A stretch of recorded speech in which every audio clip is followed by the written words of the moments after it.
Hello, this is my presentation on why Wolfgang Amadeus Mozart had a larger impact than other Enlightenment age thinkers. Here's a bust of Mozart. It's pretty cool. Introduction. So Mozart lived from 1756 to 1791. He died very young, but he had over 800 works and is considered the greatest of all time when it comes to music. He also had many influential ideas and was not just a composer, but we'll talk about that in a second. Okay, so some context is Mozart is from the highlighted region of Austria there, Salzburg. He is of very a poorer class. He was not rich or anything, but he was born in modern Austria in the Holy Roman Empire. His father was also a musician, and Mozart was a prodigy when he was young. He created over 800 works, like I said, and he played for many very rich people in aristocracy when he was very young and throughout his entire life. He inspired Beethoven, who's another very influential and probably the other very well-known composer. Mozart died at 35 with many works left uncompleted, famously one of his operas. But his legacy lives on in his music, which is still played today and is still the most played orchestra music ever. He was a big fan of public education because he was educated by his father, but he believed in education for everybody. In the corner, you can see the house where Mozart grew up, which is now a national historical landmark in Austria. Okay, so first thing we're talking about is organized religion. So Mozart was a Gnostic Christian, which was a popular form of alternative Christianity in the time. This symbol over here is the symbol for Gnosticism because although they believe in Jesus and things, they still believe in math and logic and that kind of thing.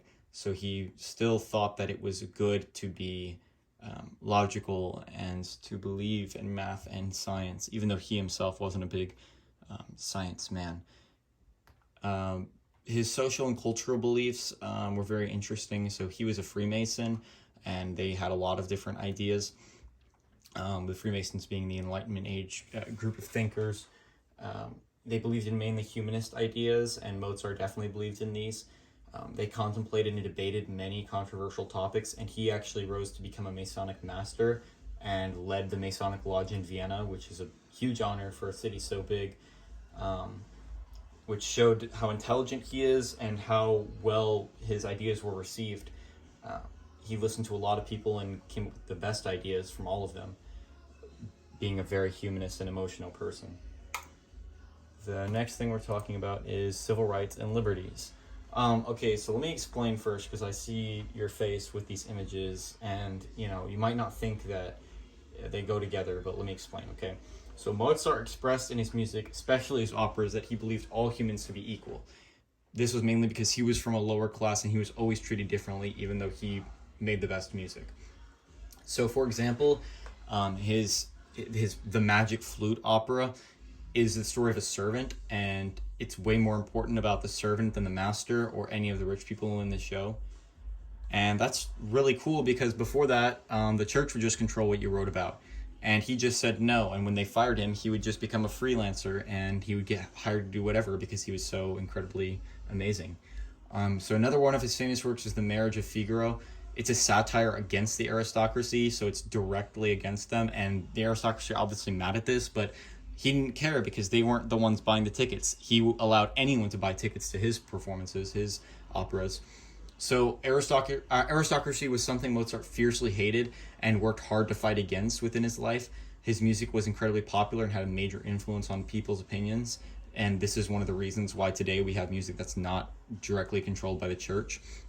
So his fans were really loyal and dedicated, and that's why I believe he's like Taylor Swift, because her fans are so loyal and dedicated to whatever her cause is and whatever she believes in, and whoever she's with, they'll scope out just like they would scope out Mozart's enemies and hate on them. So that's why they're similar, and also they kind of look alike, especially in this picture. I don't know. I think they're related, probably. Okay, next up, human nature and slavery. So this is a statue that exists of Mozart in like Austria, I think. He's a pretty cool guy. So some assumptions that I made are based on like some evidence, but like, he didn't really say in his life, or he probably did, but there's no like firm evidence of most of these opinions, but they're very likely what he believed in. So one being slavery. He was probably against slavery because he was a Freemason, and this time in Europe, slavery was becoming pretty unpopular. He made a piece called Zaid, which he never finished, and it focused on Zaid, which was a young slave girl from Africa who rejected marrying the Sultan to elope with the man that she loved, which is like really progressive and also like just way, better for his time than anyone else, I guess. He just, no one ever like considered that before, I guess. It was just not really a thing that people did. So that's really cool of him. But it was unfinished because he died really young.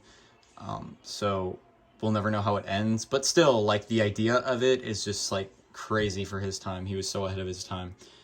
As for human nature, he definitely was like the best at expressing emotion through art.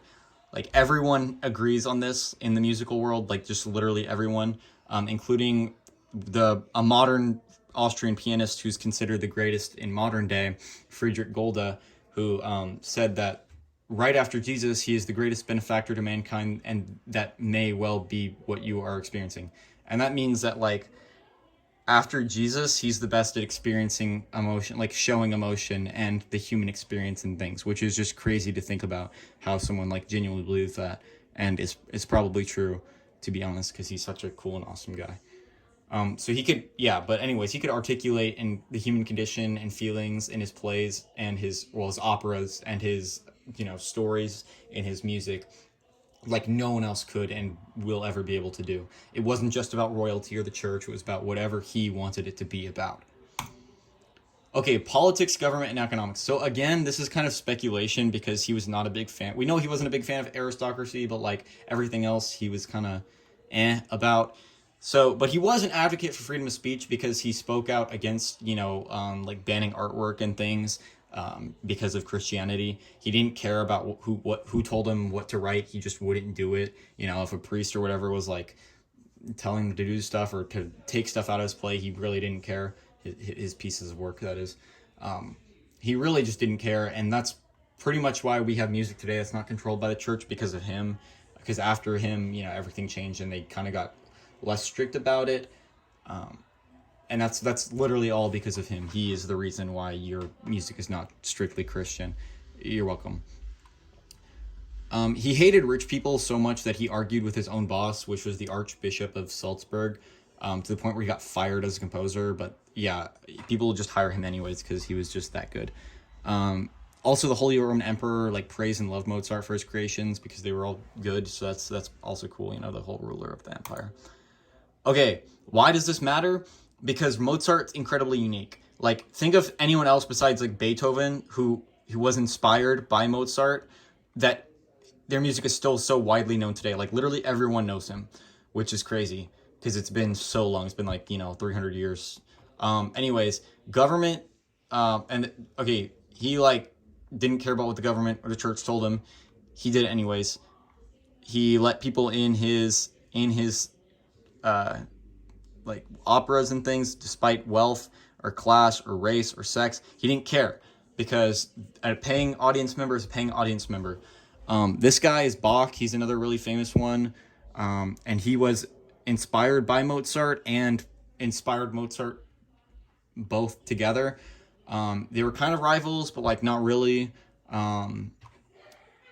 Anyways, he also like had some other inspiration. Like this guy, George Friedrich Handel, and Bach, who was more of his friend than his rival. But, that's his musical inspirations.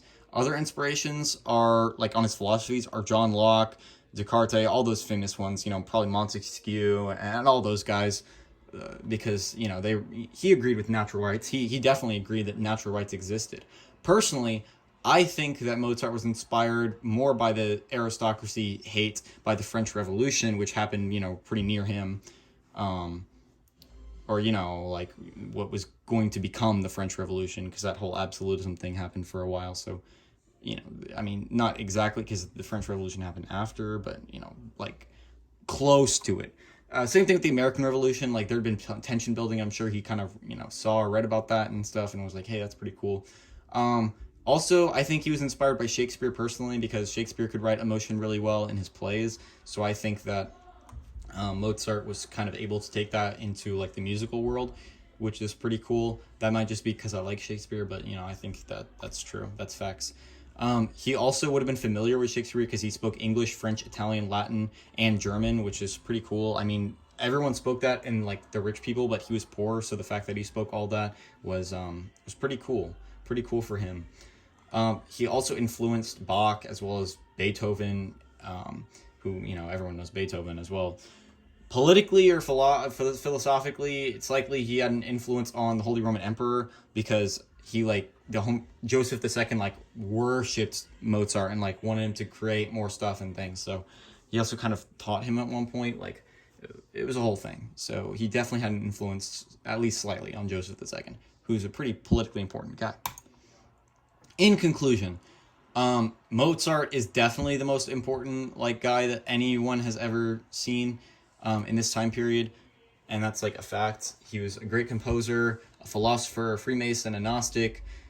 He had radical ideas, but he also, those radical ideas are stuff that we consider natural rights today, like the separation of church and government is essential to our government, and he was one of the first people to really think about that and be heard when he said that. He was an advocate for scientific advancement while also not being that much of a nerd. He was a thinker and a leader, and he was, a leader in one of Europe's biggest cities. He was an humanist. He composed music. He's just the greatest guy ever, and that's why he's the best.